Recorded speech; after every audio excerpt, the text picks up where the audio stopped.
Research and Analysis at the National Endowment for the Arts. I'm joined today by my colleague Melissa, who is a senior program analyst. So thank you so much, Jake, and thank you to the University of Georgia for the opportunity to share information and resources about the funding programs we have at the NEA. So in this presentation, we will overview the NEA and our various funding programs and how to apply. We'll also briefly touch on some other sources of public funding for the arts. And as Jake mentioned, feel free to use the chat to ask questions if something comes up during the presentation, or otherwise we'll be taking questions at the end. And with that, I will switch to the next slide. So a little bit about the NEA. It was established by Congress in 1965 as an independent federal agency that is the largest funder of the arts and arts education in communities nationwide, and a catalyst of public and private support for the arts. By advancing equitable opportunities for arts participation and practice, the NEA fosters and sustains an environment in which the arts benefit everyone in the US. The NEA's primary activities include grant making to nonprofit arts organizations, public arts agencies and organizations, and individual writers and translators. NEA funding is appropriated by Congress annually. We directly award typically over 2,000 grants each year that support our mission and goals to organizations of all sizes across all 50 states and 6 US territories. To give an example of how far our funding has spread in Georgia specifically, in the past 5 years, the NEA distributed almost $18 million in grants to the state. I'll turn to our direct grant programs momentarily, but I first wanted to place the Arts Endowment in the context of the public funding ecosystem for the arts. So we have federal, state, and regional and local levels of funding, each with their own unique and complementary contributions to the constituencies they serve. So this visual here shows relative funding amounts from each level of government and notes some key ways they interact. The NEA offers partnership agreement grants to the US territories, the 50 designated state arts agencies, and the 6 regional arts organizations. By law, 40% of the NEA budget appropriated by Congress must go to these states and regions. And to receive these federal dollars, state arts agencies and regional arts organizations must match the partnerships with other sources of funding, like state appropriations. By supporting the states and regions, the NEA can leverage additional public and private funding and make the arts available in many more communities than it could just through our direct grant programs alone. Likewise, both the NEA and the SAAs and RAOs support local arts agencies through grant making primarily. And these local arts agencies can in turn serve hyperlocal communities and artists in their constituencies. And there are a few different funding priorities for each level of government to consider, especially when you're thinking about applying for support. For instance, the majority of NEA funding goes to projects conducted by arts organizations or other institutions. SAAs also fund projects, but they also provide some general operating support and individual artist support, typically. And LAAs can function as local grant makers, but many of them are also focused on direct programming and services to artists and their local communities. So there are grant opportunities available through individual state arts agencies and the regional arts organizations, as I just mentioned. These could be another source of funding for your projects.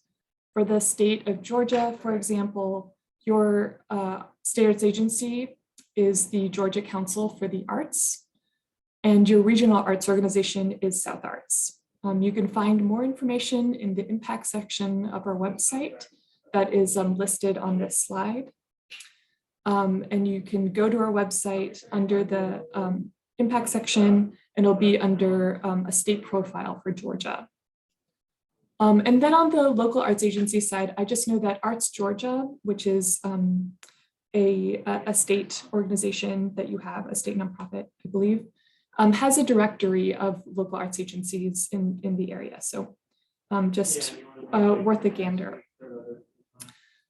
So shifting gears to our direct grant making programs, most of our regular direct grant programs are annual funding cycle, have annual funding cycles. On the left side of this slide, you will see our flagship arts programming and engagement grants, which include Challenge America, grants for our arts projects in our town. And then on the right side of this slide is our research programs, the Research Grants of the Arts program and the NEA Research Labs program.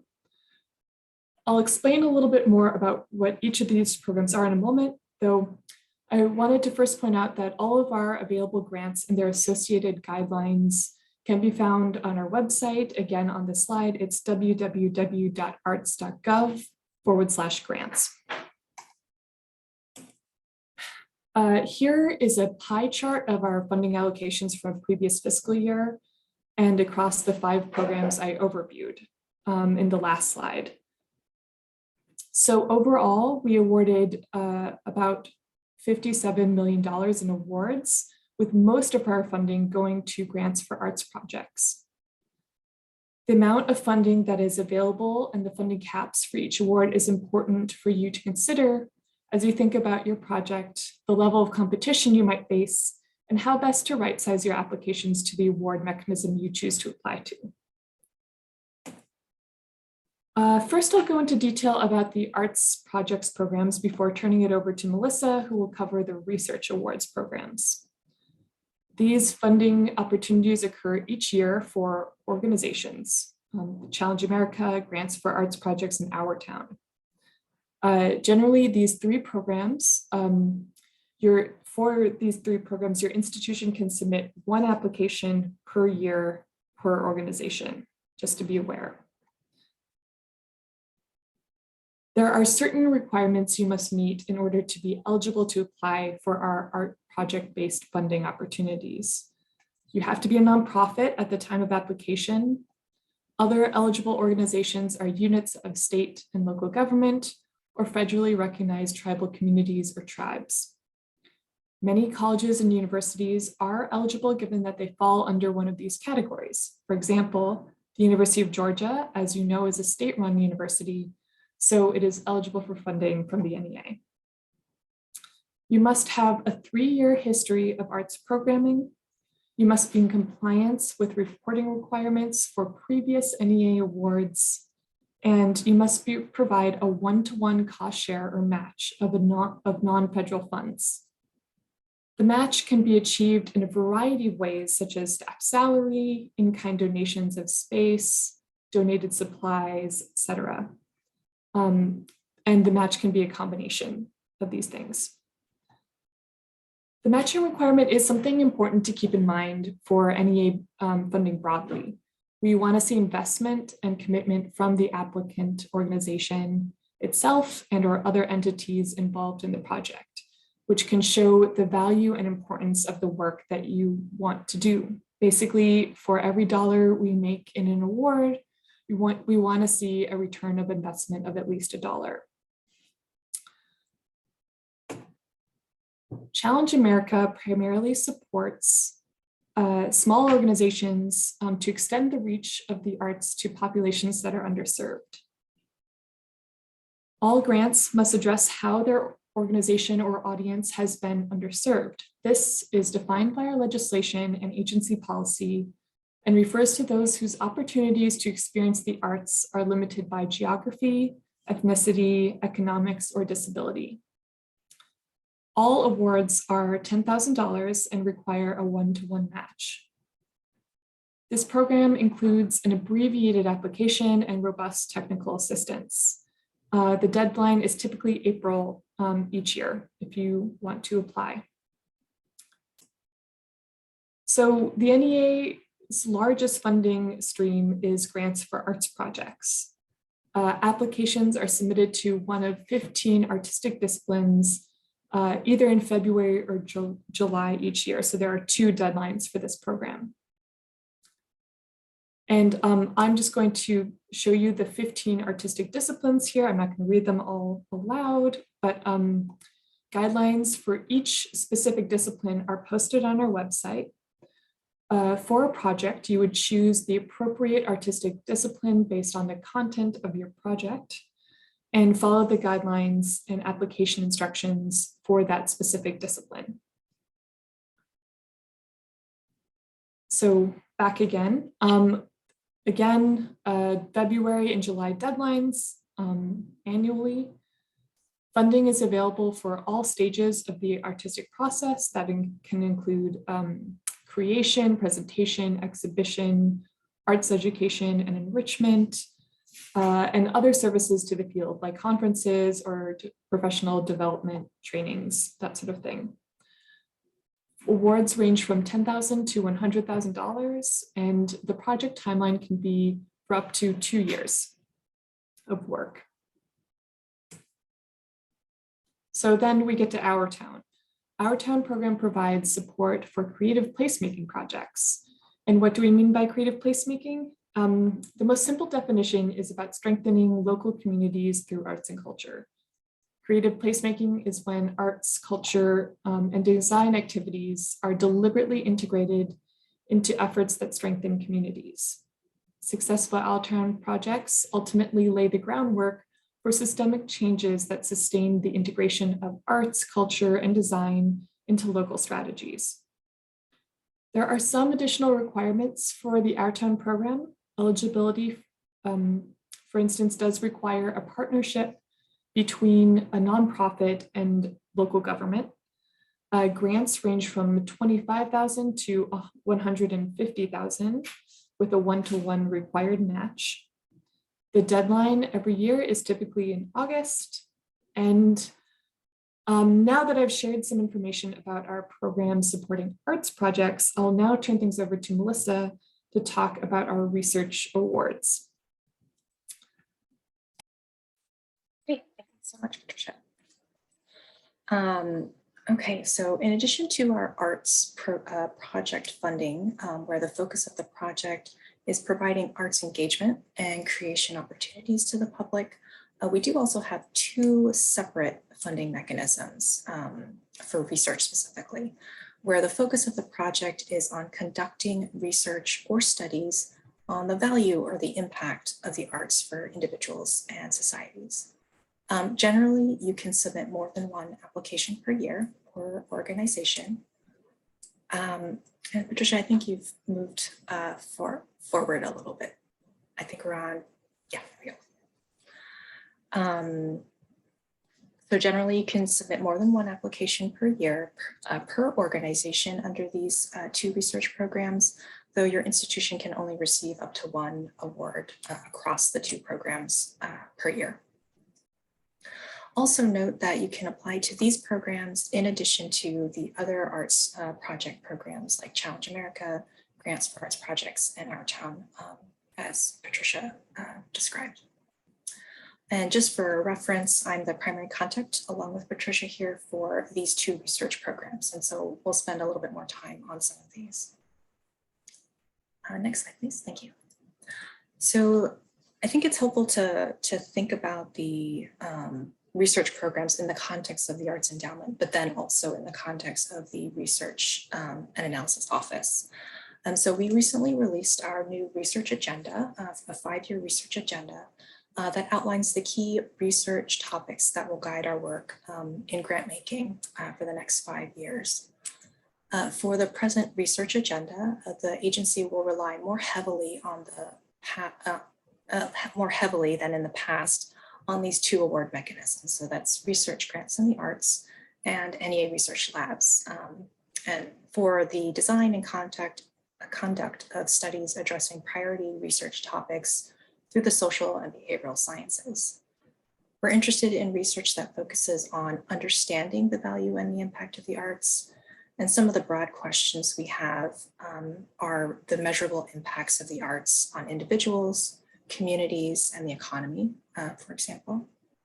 How arts contribute to the healing and revitalization of communities, the state of diversity, equity, inclusion, and accessibility in the arts, and how the US arts ecosystem, such as arts organizations and venues, artists and arts workers, and participants and learners are adapting and responding to social, economic, and technological changes and challenges in the sector.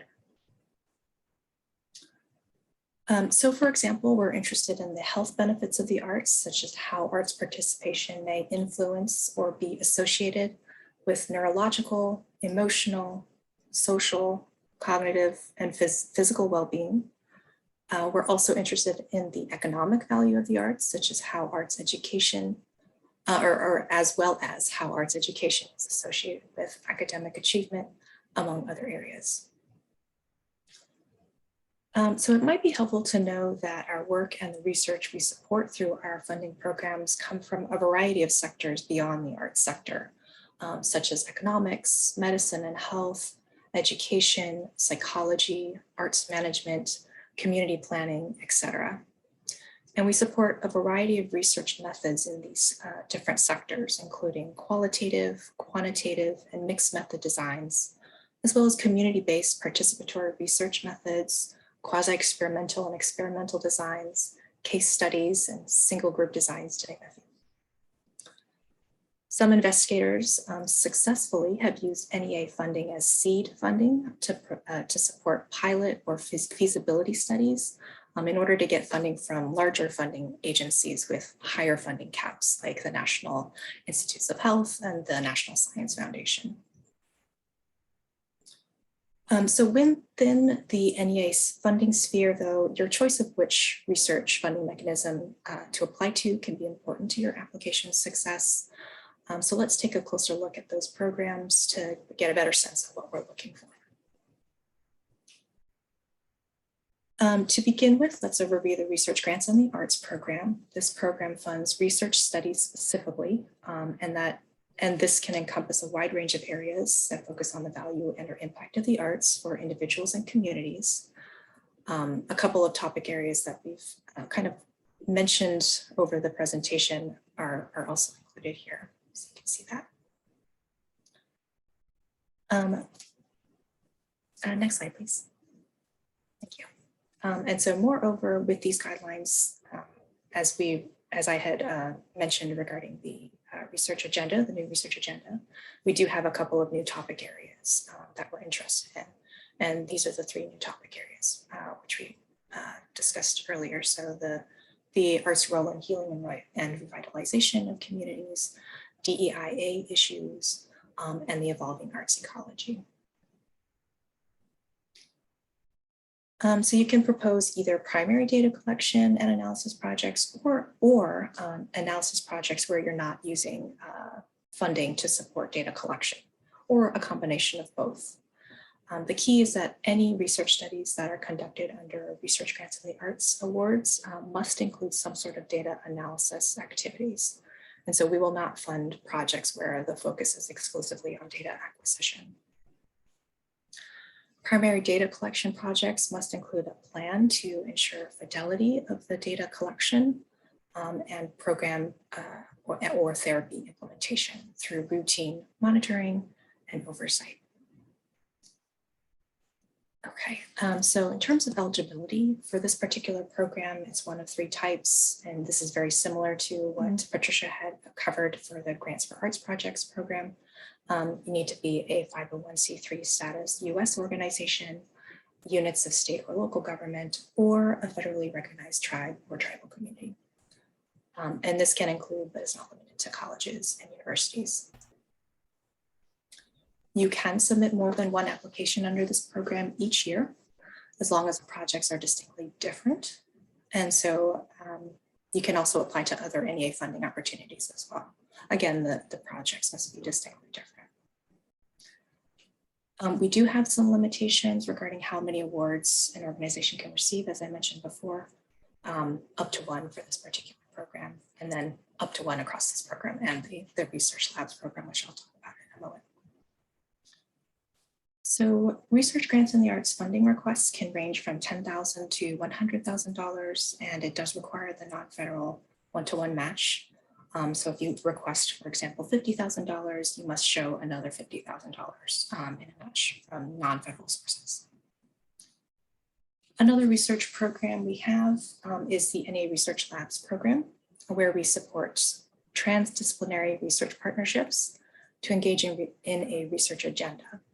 And so each of these labs has a special topic area of focus in one of 3 areas, the first being arts, entrepreneurship and innovation, the second being the arts, creativity, cognition and learning, and the third being the arts, health, and social emotional well-being. So these NEA research labs are intended to serve as hubs or centers of excellence in the domain of interest.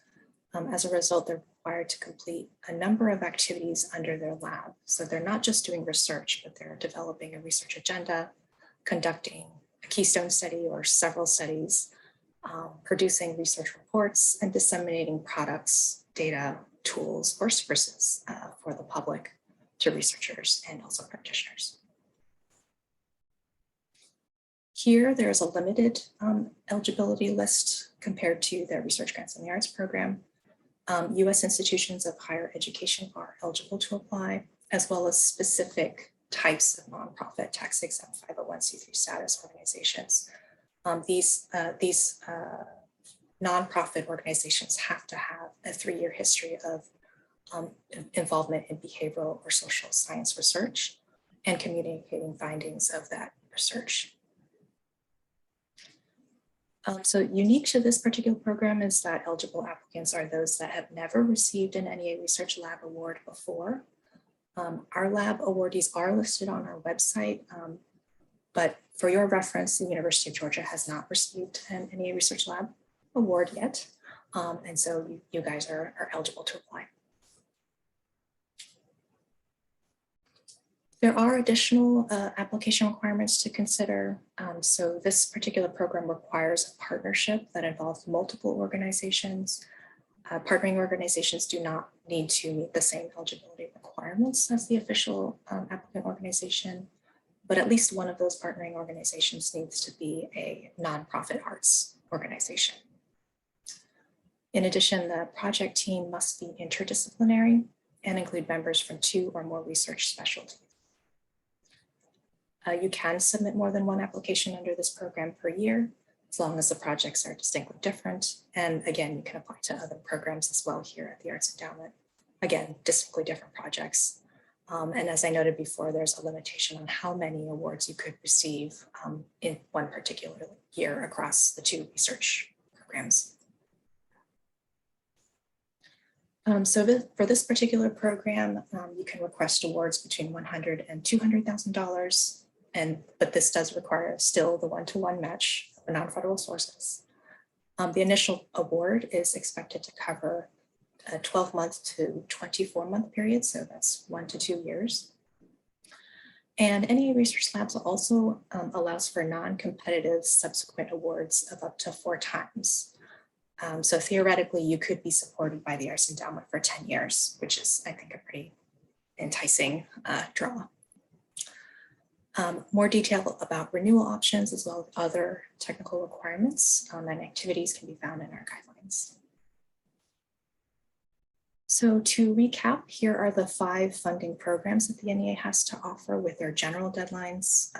Note that usually deadlines for the new cycles are posted a couple months prior to the deadline. You can access all of these guidelines from our website at www.arts.gov/grants. I do want to point out that the Grants for Arts Projects February deadline was yesterday. So if you did not apply by then you no longer can apply. But the July deadline is still open.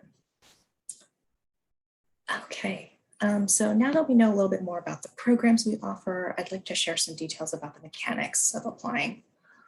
Some of the NEA program, or most of the NEA programs rather, follow the same general timeline from application to award. There is an application process. This does include an application process of 2 parts, as well as a panel review process. At the panel review, or rather after the panel review, NEA staff reconcile panel recommendations with the funding that's available, and recommendations are forwarded to our National Council on the Arts, where they're reviewed in open session at the National Council on the Arts meetings, which typically occur 3 times a year. From there, the council makes recommendations to our chair of the National Endowment for the Arts, and then once the chair approves the recommendations, applications are notified of their status, applicants are notified of their status. And the application calendars for each of our programs can be found in the specific guidelines for those programs. So regardless of the program you apply to, all the programs require a 2-part process for applying, which I mentioned before.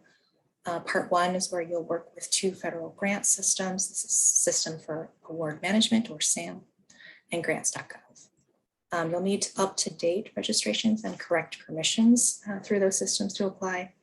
And universities tend to have an Office of Sponsored Research or another department that manages grants. And so for most of you here, which I think are from the University of Georgia, sounds like that office might be the Office of Proposal Enhancement, where Jackie and Becky are. But there may be other offices that also need to be involved in the grant proposal. SAM.gov and grants.gov are federal government systems, and registration in both systems is always free. So once you have accounts in both of those systems, the actual form you submit for Part 1 is the SF424 form. And this is basic information about your institution, and it doesn't take too long to fill out.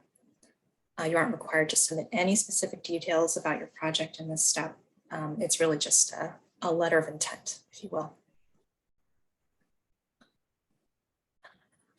And then Part 2 is our actual NEA grant application form. It's where you'll submit the bulk of your application and all the specifics of your request.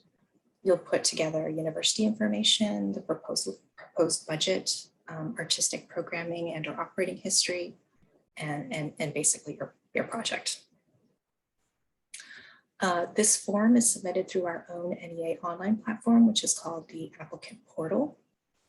And the guidelines for each of our funding mechanisms are posted on our website. The guidelines will include step-by-step instructions on how to use the applicant portal and how to apply. There's an applicant instructions document in each of our guidelines, which goes through not just the questions themselves, but also tips, screenshots of the applicant portal and the character count for each of the narrative fields. And so you can compile all of your application content and enter that all into the NEA applicant portal during the designated time frame, which is typically about a week shortly after the grants.gov deadline. Okay, so I wanted to share a little bit more about the panel review process. There's 3 steps, and some of them I talked about already. The first is the citizen panel, which is made up of experts in the field. The panels are diverse in terms of geography, gender, ethnicity, and race, as well as expertise.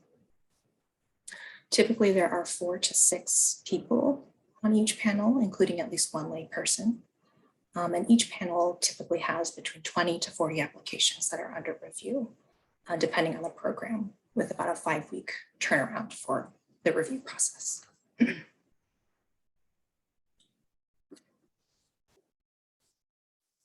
So I do want to pause here for a moment. Oh, sorry, Patricia, thank you. I do want to pause for a moment here to walk through the panel review process a little bit more. Panelists evaluate each application based on 2 overarching criteria outlined in the guidelines, each set of guidelines. This is artistic excellence and artistic merit. These are overarching review criteria that are congressionally mandated for all NEA awards. But the sub-criteria for those 2 criteria, so artistic excellence and merit, do vary depending on the program. And so it's important to that your application speaks to both sub-criteria under artistic excellence and merit. And then level 2 and level 3, we've talked about before. The panel sends in their recommendations. Those are then submitted to National Council on the Arts. After that approval, the NEA chair then signs the approved grants. And I wanted to mention here, not all of our applications are funded. So if you're not recommended for a grant, we do encourage you to reach out to us to talk through why that might be. So depending on the program, aggregated panel comments may be available to share with applicants, usually by phone, by a phone conversation. Okay, so a couple last tips and tricks to keep in mind. First, carefully read the full guidelines before you begin. On our website, there are a number of additional applicant resources. Do work with your partners to answer each component of the application and check in with Jake or Becky. The folks in this office will be able to provide guidance on what they need from you in order to submit your application. Do consider the review criteria before you start preparing your application, and start early. Generally speaking, our guidelines do not change significantly from year to year, especially for our flagship programs. And so you can kind of expect what to see in our programs, or what we would ask for rather. Again, regardless of if you get an award from us or you don't, getting panel feedback can be helpful if you intend to apply again. And another great way to learn is to be a panelist or volunteer to be a panelist. And I'll come back to that in just a minute. And then also remember that we are here to help you. So contact us by email or telephone with your questions. We're available to talk to you at any point in time, not just when we're accepting applications. Okay, so we do have a couple of opportunities for individuals within our literature arts division. These are creative fellowships in fiction, poetry, and creative nonfiction that enable recipients to set aside time for writing, research, travel, and general career advancement. These are non-matching grants for $25,000.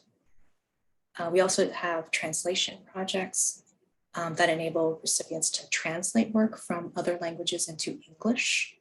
And these are also non-matching grants, but the grant award can range from $12,500 or $25,000, depending on the artistic excellence and merit of the project.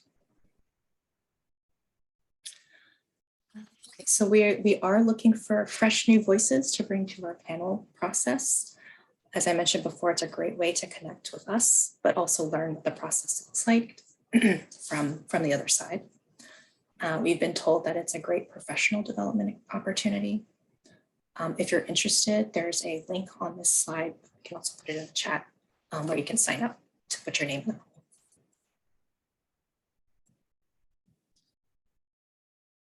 So here's a quick screenshot of our website. To find the guidelines for all of our programs, you can go to www.arts.gov.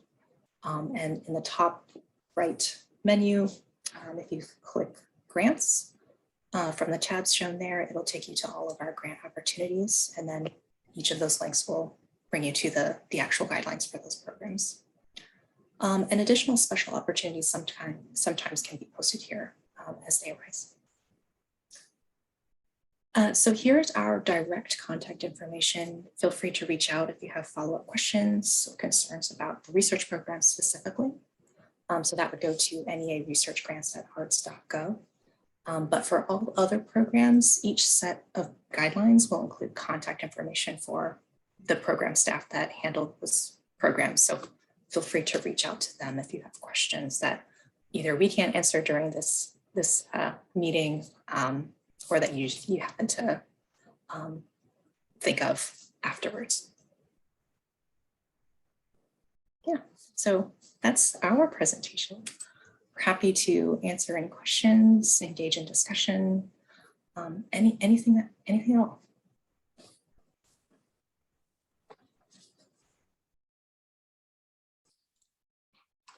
And please don't be shy about asking questions about your individual projects. It's a small enough group that I think that we can definitely have that kind of conversation, and the answers might be useful to other people on the call as well.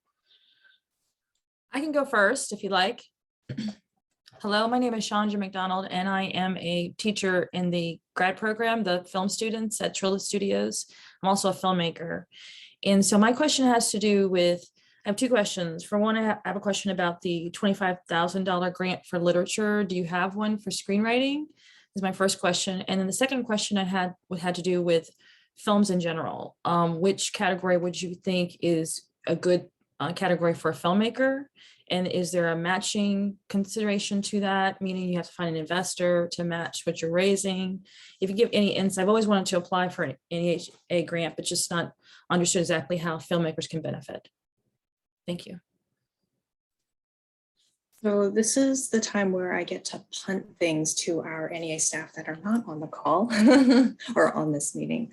So with regard to your first question related to screenwriting and the literature fellowships, I highly encourage you to reach out to our NEA staff that focus on the literature fellowships. Patricia, maybe you can come in here on which person is the person that she should talk to. But our staff in the literature arts program are very open and willing to talk to you about potential projects.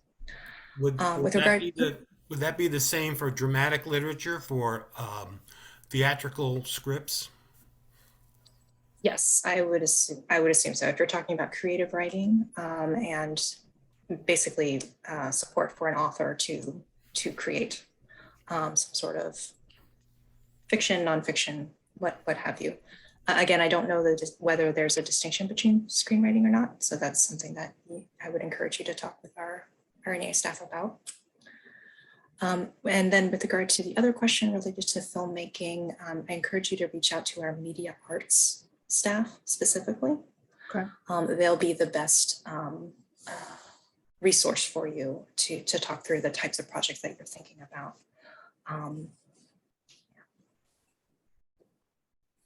Okay, thank you.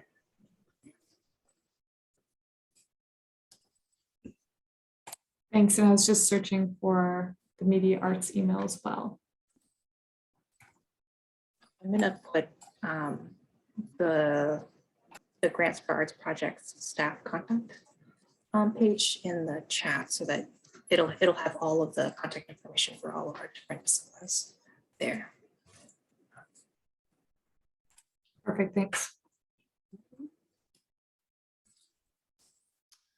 I'd like to hear more about the panel process, how the projects are sorted to different panels. Is it by discipline or some other mechanism? And what kind of guidance are the panelists receiving in terms of bias? Because merit and excellence are criteria that are, quite susceptible to unconscious bias. So typically applications are sorted and placed on panels by program. So for example, within the Grants for Arts Projects program, we have the 15 different disciplines. Within each discipline, each of those staff have, they have access to all of the applications under that particular discipline, and then they'll sort them by however many panels that they run. With regards to the bias question, so typically we ask our panelists to adhere to what is listed in the artistic excellence and artistic merit guidance. So really take that into account when they're reviewing the applications. Sometimes certainly bias can crop in, but we do try to, we encourage our panelists to be very objective in their review and only provide comments that are specifically about what post-review criteria are asking about. Does that sort of answer your question? Yeah, and I'm sorry if I missed it, but is there a source on the website or elsewhere that really explains what is meant by excellence? Yes, so within each review or within each guideline, set of guidelines, there'll be a list of, they'll basically define what they mean by artistic excellence and artistic merit. Yeah, and that's what we mean by sub-criteria. So there'll be really specific sub-criteria for each discipline or each grant program that will really be very clear about what panelists will be looking for. And what are some of the disciplines that you would rate as most or least competitive in terms of the number of submissions? That's a That's tough a one. good question. Yeah. So we don't have access, at least not right in front of us, about the competitive level of each of the programs. But some of our programs are certainly more popular than others. I would say like music tends to be pretty popular, theater and dance. Those three tend to be like pretty big. Other programs certainly are popular as well, like arts education, but others may have less applications. You can always reach out to the specific discipline offices to get more insight about the application pool. They might have some additional detail that they can share.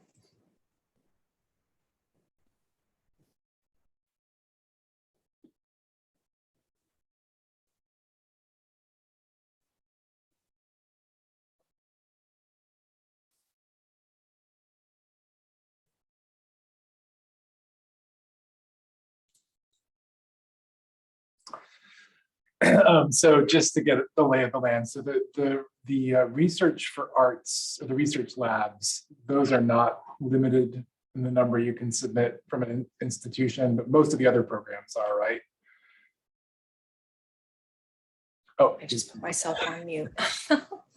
So that's correct. So under the research programs, typically we allow for multiple applications from any particular institutions. You can apply as many times as you want, be as ambitious as you want.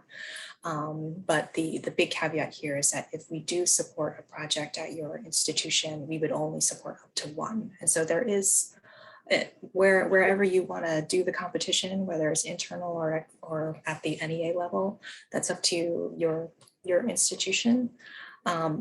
For the research grants in the arts program and the NEA research labs program.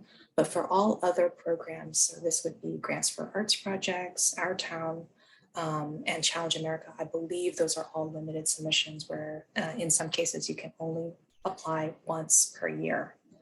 And that's specifically for the grants for arts projects. So they have the two different deadlines. You can only apply to one of those deadlines in a particular year.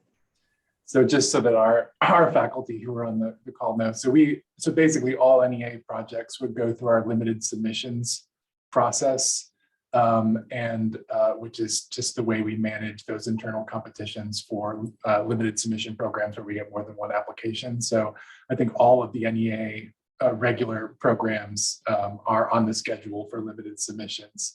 So just be aware that if you're going to apply, you might be the only one, but you might be going up against other UGA folks. And I'll chat there's a limited submissions weekly email that goes out that lists all of the current, the new limited submissions. And so if you're not signed up to that, I would suggest doing so if you want to apply to NEA, because that'll give you a reminder of the deadlines and let you know what our internal deadlines are. And I'd also just mention that even if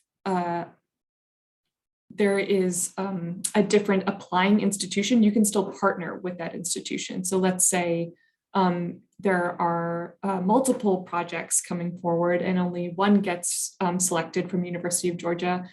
If you have partners at other institutions, they can be the applying institution. You can still partner with them on a particular application, just for example.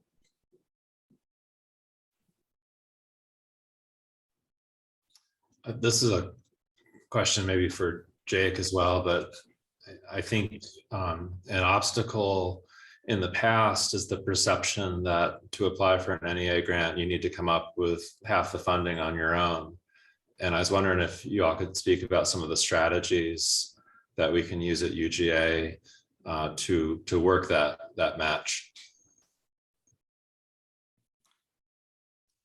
You want me to start, Jake, and then you can? Yeah, I'm interested to see what you see. Sure. So the match can come from cash or in kind. So that could be within the cash world. This is any resource that is coming from the university itself. So typically this might be like salary time for some of the faculty or staff that are going to be on the project. It could be indirect costs. So lots of universities have really high indirect cost rates. Typically for the Arts Endowment, we do accept indirect cost rates. However, there's a difference between whether you're applying to a programming grant or a research grant. So research grants, you can use the research indirect cost rate, which typically is much, much higher than sponsored programs grants or like arts programming grants, but you can definitely apply those and you can use them as a match if UGA is willing to do that. Sometimes universities are not willing to waive a match. Other areas for a match could be like you've received grants from other funders, private foundations. It could be space, like rental space, rehearsal space. So those are all from the university itself. But then there's also in-kind donations which are coming from outside of the university. This could be donated space from your partners. It could be donated time from individuals or partners, and things like that. Patricia, did you want to add something there? No, sorry.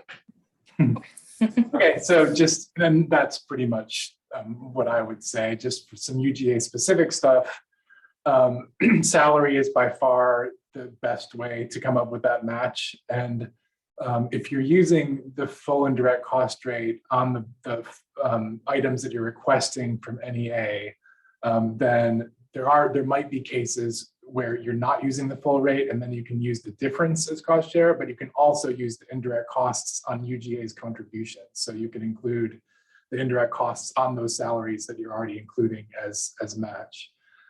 In terms of other stuff, so donated space from third-party organizations is a good one. I think volunteer time sometimes comes into play. You can't really price out rehearsal space unless it's complicated, but unless that there's normally a fee charged for that rehearsal space. Otherwise, it's usually considered to be part of our indirect cost rate. And in that case, you can't double count indirect costs for that. And I realized that we're getting into the weeds. So when you are planning to apply, talk to your sponsor projects representative, and they'll be able to sort out what you can and cannot use for indirect costs. Yeah, and I'll also add there that the NEA does have some of their own policies that are unrelated to what Jake is referring to, which I assume will be the Part 200 CFR and all the regulations about discretionary funding. So if there are questions about that, feel free to reach out to the NEA staff because they will also be very knowledgeable about what's eligible, what is eligible and what is not eligible.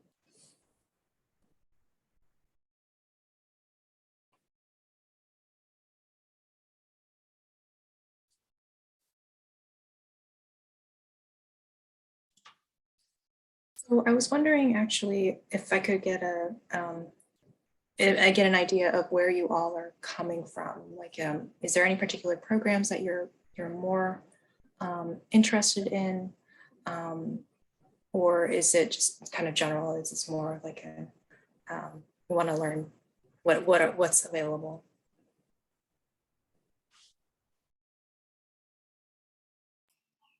Can I ask a project-specific question? So my name is Annika, and I teach graphic design at the Lamar Dodd School of Art. So I saw that graphic design is also a category that is eligible. So I'm currently working on an SBIR grant with the NIH for research in a voice training app for transgender people, and I'm wondering if this research lab grant would be a good stepping stone to kind of start things up. And I'm doing this. I have a partnership with a speech to language pathologist, and we founded a company together. Would that be eligible? Would as like a outside partnership when I'm sticking in both? So yeah, technically. Okay. As long as that arts partner is a distinct partner from the organization itself. So if you have an outside group that you're working with that you have, or that you happen to be on, certainly that would be eligible for funding. I do want to come back to something that you said with regard to the labs program specifically. So the project that, what I'm understanding of your project is, it sounds like it's more about developing a prototype for voice training. Is that right? And so we already have a prototype. Okay. We are in the process of applying gamification to it, and we want to research whether a specific game design can enhance people's learning abilities. So one of the projects that we have under our lab program is through the through Texas Tech University, where they've developed a prototype to use virtual reality as a way to work with people that have aphasia, or I believe that's the stroke-induced speech loss. Mm-hmm. And so what you're describing is definitely within that kind of realm. So you're developing this mechanism that would help certain individuals to express or to cope or what have you. Mm-hmm. But I do want to mention that when it comes to the distinction between the research grants program and the research labs program, the research grants is more of a contained project. And so if what you're thinking about is really just this isolated project, it might be a better fit under research grants in the arts. But if you're thinking about more in terms of a research agenda, so something that you could potentially continue to do research in for many years, whether it's in this particular area or an overarching arts and health or arts and cognition or arts and entrepreneurship area, the labs program might be a better fit. So I suggest thinking about what your goals are with your project and where you see it going, because that will help you figure out whether the labs program is a better fit or the research grants and the arts program is a better fit. Great, thank you. That was really helpful. So one of the things that might be helpful, and we didn't talk about it in the presentation, but we have all of our grants on our website. So all of our recent grants, there's descriptions of them. So I'm going to pull that link out so that you guys can go check it out. But they have all of our grants that we've supported over several decades, starting with 1998, I believe. So you can get a sense of like what all those different projects look like and the different categories that you may be thinking about applying to.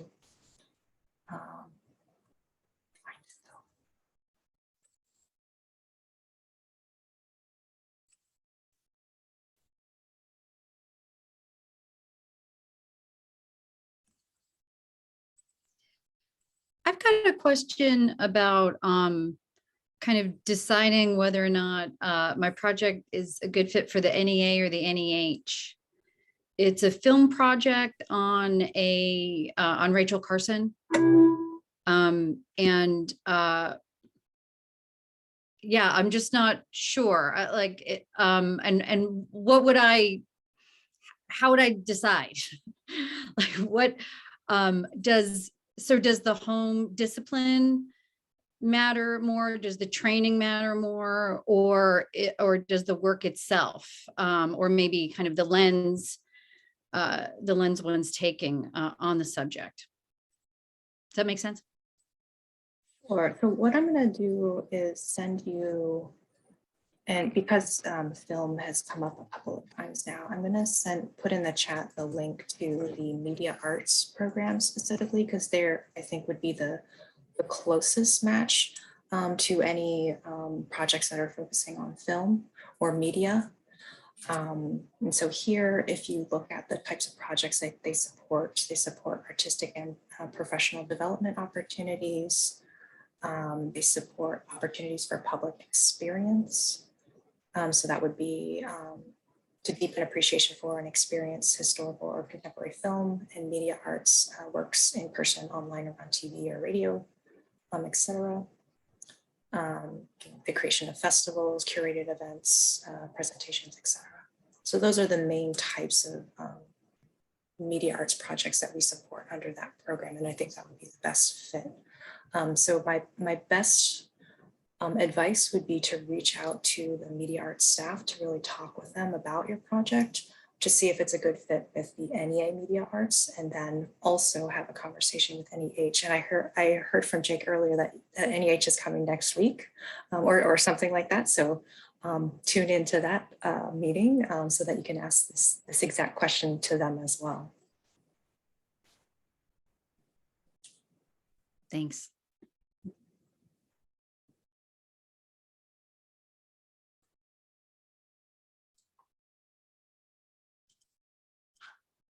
I have another question about the awards for individuals, the creative writing fellowships and translation projects. So there are two individuals. Does the individual receive that award directly, or can they receive it through their institution? So I believe they receive it directly, and I believe they are supposed to apply on their own behalf. Okay. So it wouldn't come through UGA, Yeah. but I'm not completely certain on that. So I would recommend reaching out to our literary arts staff for more detail.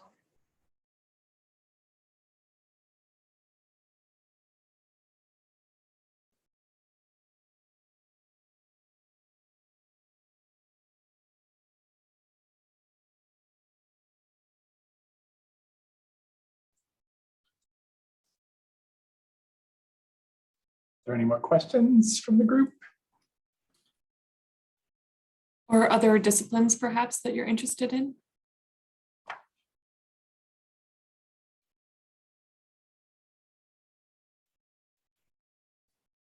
I think one of the challenging things with the Arts Endowment is, especially through that Grants for Arts Projects program, is the limited submission. And so there might be a lot of internal competition amongst different centers within your organization or with different faculty or staff.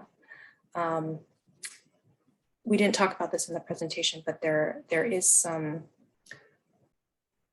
exceptions when it comes to applying for support multiple times within the Arts Endowment through the Grants for Arts Projects program specifically. So if you have a media arts program, for example, like documenting a project digitally, like on video or on audio or whatever, that may be that you may have support for the actual programming itself through other mechanisms. You can apply for funding from the NEA like double time, like you can actually apply for additional funding. And then there's also the context of parent versus independent components. And so UGA might have some museums or galleries or literary centers or performing arts centers that are independent components of the university. So they're basically standalone entities that could function on their own, except they happen to be on the university land. So those independent components could apply up to once, even if the university is applying for something at the university level. Yeah, and that's a little tricky. So, again, talk to sponsored projects about what is considered and what isn't considered an independent component. The one that I know of that's independent is the Georgia Museum of Art. And so they basically have a separate, they're able to sort of apply separately from the university for those programs. And then there are some others that are a gray area. And I feel like over time, we have gotten, and depending on how things change, we may or may not have other components that are considered to be independent. Usually an individual college within UGA is not considered to be independent because of the way that the independent component is defined by NEA. So the long and short of it is, if you think that you might be applying under an independent component, make sure you verify that early on. And it sounds like some of you may be working with other organizations outside of the university. So, each organization or rather, you can decide with your partners whether it makes sense to apply through the university, or if it makes better sense to apply through the other partner if they're eligible. So nonprofit arts organizations, 501c3 status organizations. So you can kind of make that decision. There are advantages and disadvantages of going in either direction. And so, yeah.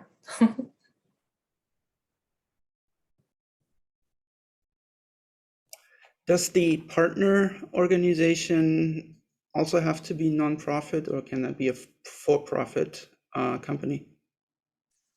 So if they are true partners, so the University of Georgia maybe is the lead applicant, the partners typically do not have to abide by the same eligibility requirements. So if it's a for-profit institution, that's certainly acceptable. Or if it's a nonprofit, it could be a unit of state or local government or other type of entity, or even individuals. There may be some differences between programs, so you'll have to look at the fine print in each of those different program guidelines to make sure that that's the case. But generally speaking, partners do not have to have the same eligibility as the applicant. Okay, great, thanks. And just one of those exceptions is for NEA Research Labs program, where an applying organization would have to have a partnership with a nonprofit arts organization. And there could be also other partners that could be private or what have you, but it definitely has to have at least one that is a nonprofit. And I will say that partners are not a requirement either. So you can completely do your whole project within the university setting and not have any partners, and depending on the program, of course.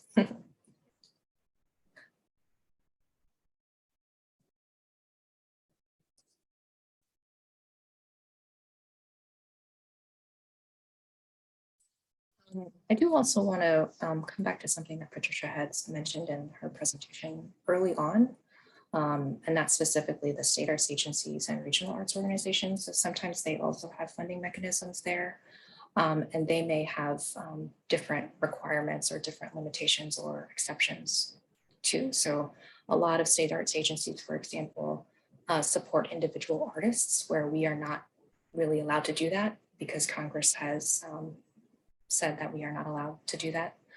And so you may be able to get individual artist support through those other funding mechanisms. And we do have, at UGA, we do have several awards, both through South Arts which is the regional organization, and Georgia Council for the Arts. So it's a good idea to keep abreast of their programming too. It's often aimed at not the local small arts organizations rather than the university, but then there also might be opportunities to partner with those organizations in their applications to GCA or South Arts. Exactly. And I also would just say, particularly in Georgia, and many of you might already know this, but there is a particular interest in film and media arts just because of the film industry in Georgia. So I know that there are particular programs from the Georgia Council on the Arts for filmmaking, I believe, as well. So every arts agency has their sort of own unique flavor depending on the local economy.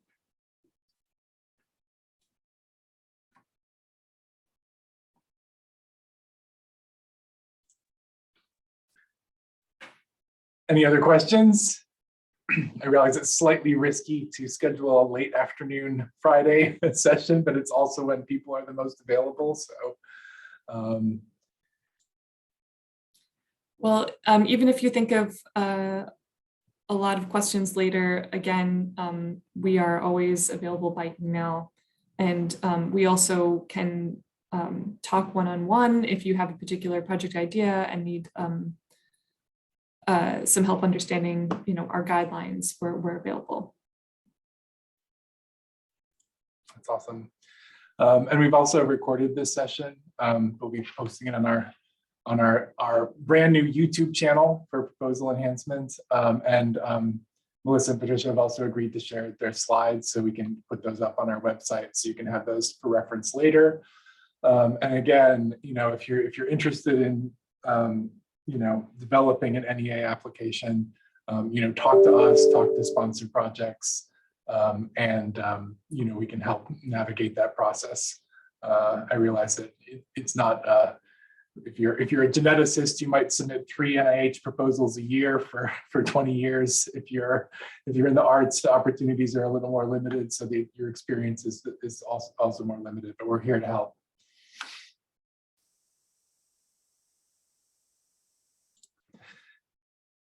And with that, I'm going to thank our presenters again. Applause doesn't really work over Zoom, but we're all thinking applause. So I guess we could all mime it. And thank you also for your willingness to be available beyond this if people have questions. That's really great. So thanks to everyone for coming.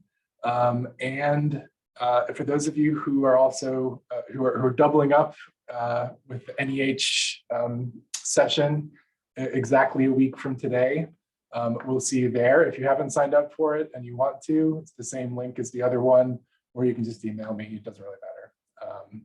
But all right, everyone, have a great Friday and a great weekend. Thanks so much.